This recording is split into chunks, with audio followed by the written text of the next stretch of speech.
And now, an 8th special presentation. This time on Art Beat Nation. A beloved 50s television comedy is reimagined on stage. If you were to just walk to the table read and you didn't know who she was, you would say, you need to fire that redhead.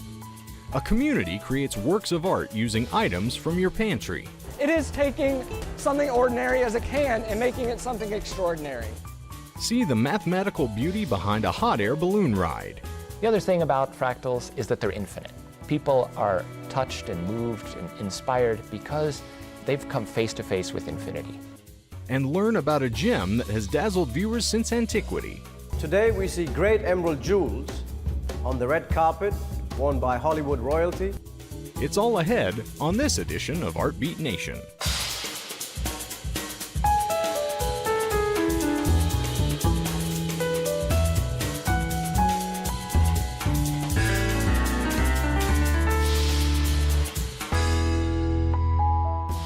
Funding for Art Beat Nation is made possible by contributions to 8 from viewers like you.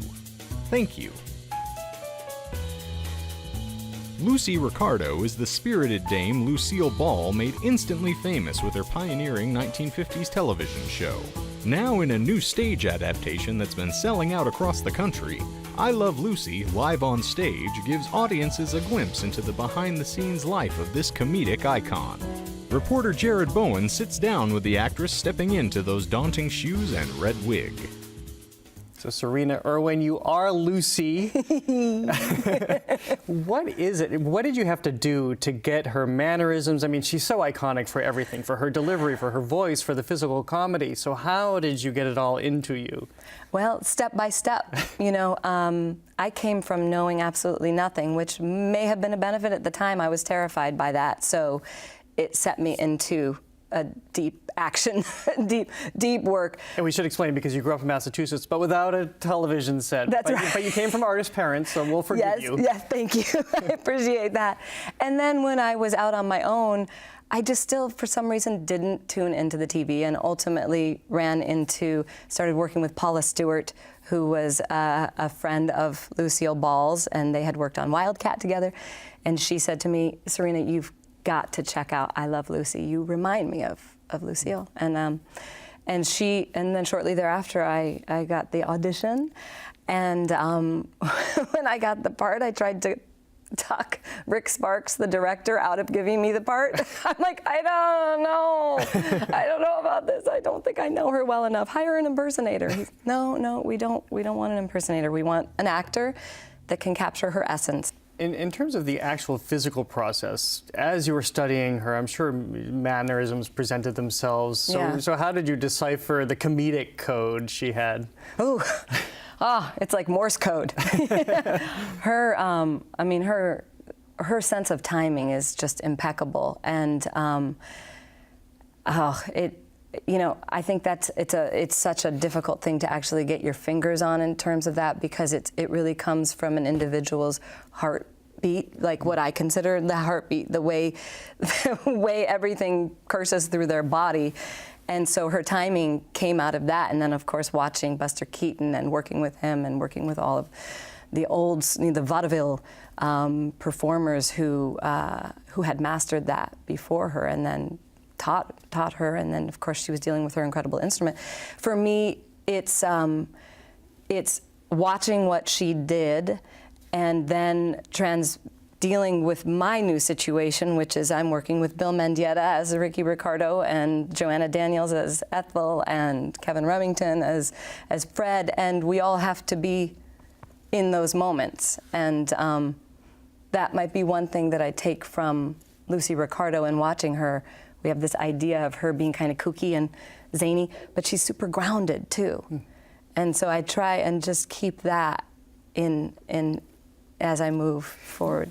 You mentioned telling the director to not cast you after the audition. I mean, you must have felt the weight of taking on such an iconic character and knowing that as much as you try, you're still going to be judged against the actual television show. Of course, yeah. It was terrifying, absolutely. I mean, and it still is to a certain degree, but of course I've done the show I think almost 400 times now, and I am starting to just accept my own journey in this character, in this role, and I have done a tremendous amount of work, and I love doing it. And every night that I go out, it's a new opportunity to get it right, to have that perfect show. And Bill Mendieta, who plays Ricky, he and I have spoken of the reason we never tire of this is because we neither feel we've had that perfect show, because it's so complex, and to get every moment exactly right every time is, for us, so far impossible. But so much is still so fun and still vibrant and alive that we're just, interested in it, and we love it. I've read that she was so fastidious about getting everything right and pointing out there was no ad-libbing in the show. Everything was scripted. The physical comedy was scripted. So how intensive are you about those efforts? And actually, I wanted to ask you about that. I know I'm asking multiple questions here, but I love it. The physical comedy, I mean, what was it? What did she do? How did she get it so right? I mean, and I have to say that I Love Lucy is one show that if I'm ever flipping through, I will stop. I never do that with any other show, but Lucy, and I think it's because of the physical comedy. Yeah, you're right. And she's a master technician. And what I've read is that she would do it in front of a mirror. And she would, try something, no. Try something again, no. And then, yes, I mean, as you two have read and stated, it's like she worked tirelessly. From the accounts I've read, it's, she came in for the table read. Jess Oppenheimer, I think in his book said, and he's the creator behind the show, producer, he said, if you were to just walk to the table read and you didn't know who she was, you would say, you need to fire that redhead because she doesn't have any idea where the comedy is. No, I mean, this is subjective. Yeah. But he said, because of her incredible tireless work ethic, of course, by the time Friday rolled around when they were taping in front of a live audience, she was amazing. And she had worked all those bits. And then, I think at some point, even after working those, it seems like she would have to let go of that work because now she's dealing with a live audience. And the great thing about theater is that you have an audience that you're connecting with. It's like, a communication. So your timing is going to be slightly adjusted by them, too. Well, I just want to ask you quickly, you're from Massachusetts, you still have family here, you're far into your career now, you've had sold-out audiences around the country, but do you still get nervous to know, and I think we talked just briefly before taping that this is one of the first times that you'll encounter this situation. Will you be nervous this far into your career to having the intimates watching you? Yeah, probably. Like it will be at the beginning of the show, I'll be, oh gosh, my friends are out there, and I feel a little bit that, even with family and everything, but as, after the show gets moving, then that goes away. You remember you have to be in service, of the script and of the characters, and you hope they're having a fun journey out there. Well, I Love Lucy plays at the Colonial through December 22nd. Serena Irwin, thank you so much for joining us. Thank you so much for having me. We're so excited to be coming to Boston. Great.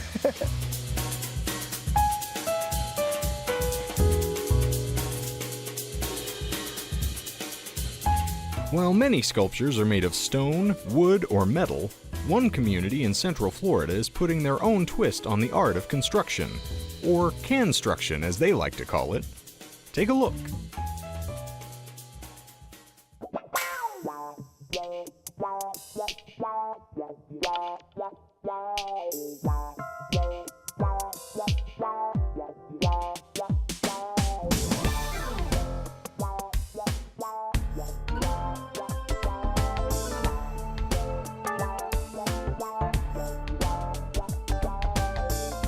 Construction is an event where we bring together architects, engineers, contractors, any design professionals, schools, and churches to build structures completely out of canned food.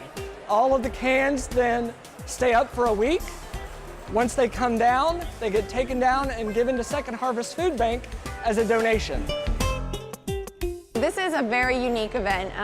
This is the 20th year of Construction, which is very exciting for us to think about all the thousands of people that have been able to be fed through this event. And the only way that we're able to help feed people here in Central Florida that are in need is through the community. And we're very lucky that Central Florida is very giving, and We just can't thank the teams here at Construction, as well as Orlando Fashion Square, that they've all partnered up, teamed together, and are helping feed the hungry.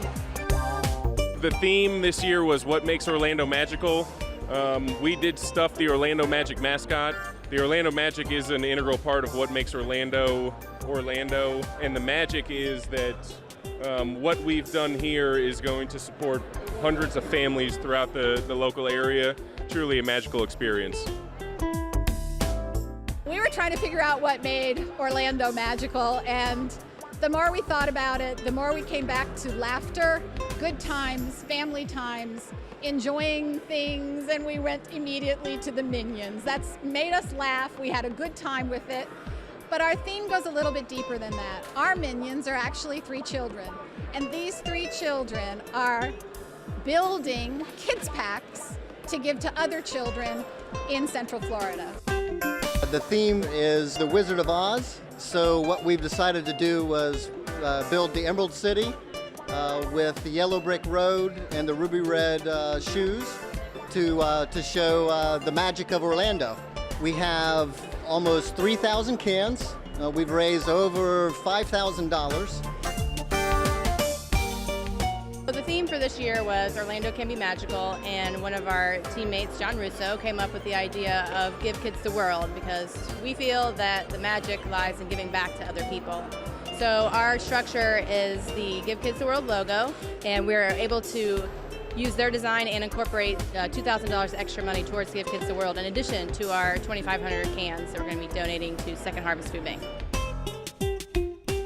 Well, this is our 5th year joining Construction, and what we promote with Girl Scouts is we try to have girls take the lead. So what we finally decided on is the wishing well fountain that you see here. They added in the gold coins for the nice accents, and then they also decided to have the water feature made out of the cellophane. Well, Construction is just a great event. We love doing it. It's a great team building. We get to really flex our design muscles and donate a lot of great food to the community. We have 2,894 cans this year. We came up with a scene from The Sorcerer's Apprentice. It is Mickey in his sorcerer's hat in the clouds holding a castle, a miniature castle. Obviously, at the end of the day, there's a tremendous amount of donations, obviously, with the cans and monetary value, and ultimately that's the intent of the entire project. While we have a lot of fun building and looking at these things, obviously the impact for the greater Orlando community is the most important, and that's probably one of the biggest sources of pride for everybody here. Everybody's helping, everybody's contributing, and making a great project and success. The reason why we do this in a very public place, we have people come up to us all the time asking, what are you doing? What is this all about? Where does this food go? It gives us an opportunity to talk to the community about how they too can help, or if they're in need of assistance, where they can go to get it. We've got about 12 teams out here competing for national awards, but in the end, it's all about the donation of the 28,000 cans that we're giving. It is taking something ordinary as a can and making it something extraordinary.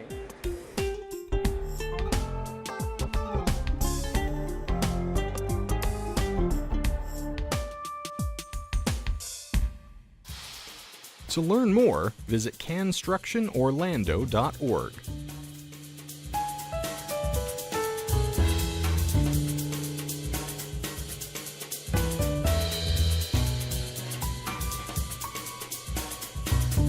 Dr. Jonathan Wolf shares his love of fractals, infinitely complex, never-ending patterns that can be found throughout nature. It is in these forms that he finds artistic inspiration.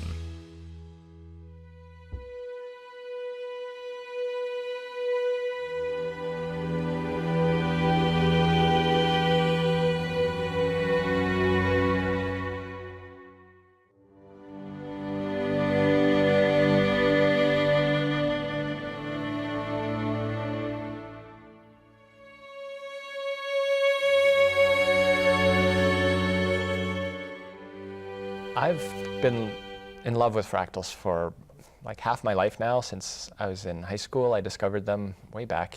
As an artist, I saw the potential for making really, really beautiful patterns. I loved exploring them. As soon as I got a powerful computer in the early 90s, powerful relatively, but it was powerful enough to make mathematical fractals, I was captivated by these things and just on fire, loved them. I've been exploring them ever since and had some ideas about turning them into public artworks. And it's finally come to fruition, and it's been a really interesting, amazing journey. So now there's fractals all around Albuquerque, and it's been really wonderful to watch this vision unfold. What's your favorite way to express chaos theory through your art? It's a good thing you bring up chaos theory because, well, fractals are the pictures of chaos theory. With the help of computers, we can visualize how fractal patterns grow and turn into these really beautiful things that echo the patterns of nature. And that's really the reason we care about fractals. Not just that they're pretty pictures, but they describe how the world works.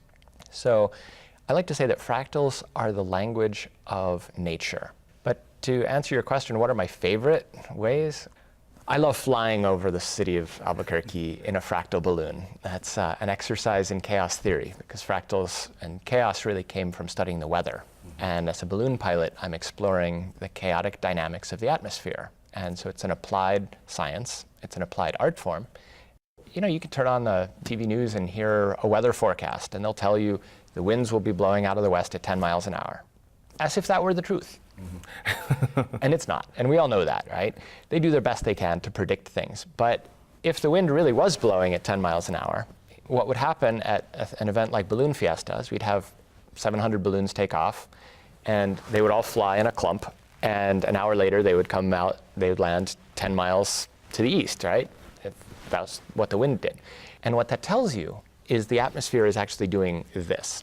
It's swirling, it's spiraling at all different scales, from, you know, tiny little dust devils to giant hurricanes. The atmosphere loves spiraling, and it moves in nonlinear ways.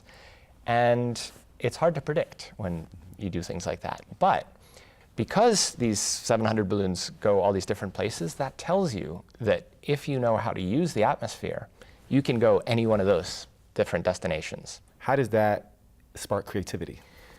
Well, that's a good point. That's it's something I call butterfly power, because it's not brute force power, but it's butterfly power, and it's small changes.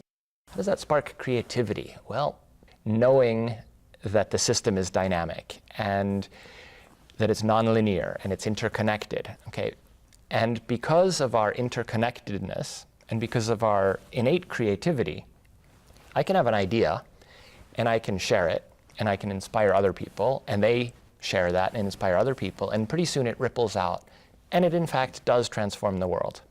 In a visual way, can you tell us a little bit about that math and how it creates pictures, how it creates these stunning visuals? Fractals let you play with equations, tinker with them, and then see the result just right away. The fundamental lesson of chaos theory is that a small change early in a system leads to a big difference in the outcome. And it's in a nonlinear kind of relationship. So I make a small change, I get a big difference. You can actually see that. Any fractal is a complex, never-ending pattern that's made by repeating a simple process over and over again. Nature works that way by doing simple things again and again, but we can simulate that with equations. And usually, when you square a number, it gets bigger. You square the answer, it gets bigger. You square the answer, it gets bigger. It goes to infinity, but not always. And that's the key to fractal math in this fractal we call the Mandelbrot set. Some numbers, when you plug them into this equation, get smaller. And you plug the answer in, it gets smaller, and it spirals inward. It stays finite. Those are all the points that we call inside the Mandelbrot set. They're in the central black part of this fractal. And then it's surrounded by all these beautiful colors, and those colors represent all the points that fly off to infinity. And the colors aren't just arbitrary decorations, they're actually carrying information about the behavior of that equation, because any point that's in the same color will have the same behavior. It'll fly away at the same speed. And that's a really amazing insight, that equations actually behave like something. They're like living creatures. Different fractal equations have totally different styles. The other thing about fractals is that they're infinite. People are touched and moved and inspired because they've come face to face with infinity. Sure. And a lot of people find that a very spiritual experience, and it's pretty awesome.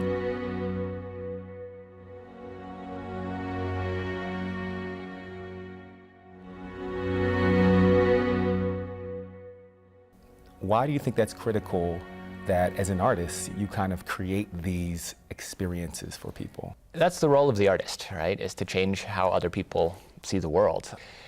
What's really fun about fractalizing Albuquerque, making us the fractal capital like this, is that it's not just my art. When I gave this project away and created the Albuquerque Fractal Challenge, what we do is we teach kids how to make fractal art, and we reproduce their art and blow it up big on the sides of buildings and schools and parking structures and things like that. Now there's lots of fractal art out there, and more coming soon. And it's like, whoa, we live in this really beautiful fractal world of creative, beautiful possibilities, and people are understanding that this is math, that this is what math looks like, and that we're part of what I like to call the fractal revolution. We're changing how we teach math and science, and we're doing so in an artistic way. My goal is not to turn everybody into an artist. That's really not the point. But I do want people to be looking at the world creatively. We've got big problems to solve. We need new ways of thinking, new ways of looking at the world, new ways of appreciating nonlinearity, interconnectedness, complexity. We have a whole science of chaos and complexity, but we need to adopt that in our culture. Our political leaders need to start thinking about complex systems and chaos theory and applying that instead of using brute force kind of solutions for these big problems. We need subtle, small changes. And that's what I hope is the underlying message of the fractal revolution. Thank you for visiting with us. My pleasure. Thanks for having me, Hakeem. We're going to come take part in the fractal revolution. That's right. To learn more, visit fractalfoundation.org. Have you ever thought about the origins of the jewels that decorated the famed Emerald City in the Land of Oz? Raul Cadiquia, head of jewelry at Christie's Auction House, discusses emeralds and their significance throughout history. Emeralds have fascinated mankind forever. From Cleopatra of Egypt, who is said to have carved an emerald with her image as a gift for Julius Caesar, to the Spanish Empire, the Romanovs, the Napoleonic Empire, the British crown jewels, the Mughal rulers of India, and the Shahs of Persia, it became very clear that no great royal jewelry collection would be complete without an impressive selection of emeralds. The finest emeralds originate from Colombia and have always commanded a higher asking price in the market. The mines of Muzo, in particular, have produced emeralds with the famed pure green color and are famous for their size and their purity. The history of the legendary mines of Muzo began with the discovery of the New World by the Spanish conquistadors in the 16th century. Undaunted by local tribes and the inhospitable terrain, the Spanish were soon able to start a supply of great emeralds through the jungles of Colombia to Spain, to Europe, and the rest of the world. Today we see great emerald jewels on the red carpet worn by Hollywood royalty, jewels that are manufactured by famous houses such as Boucheron, Bulgari, Cartier, Van Cleef & Arpels, and Harry Winston, to name just a few of them. And you see them in all sizes and all ranges.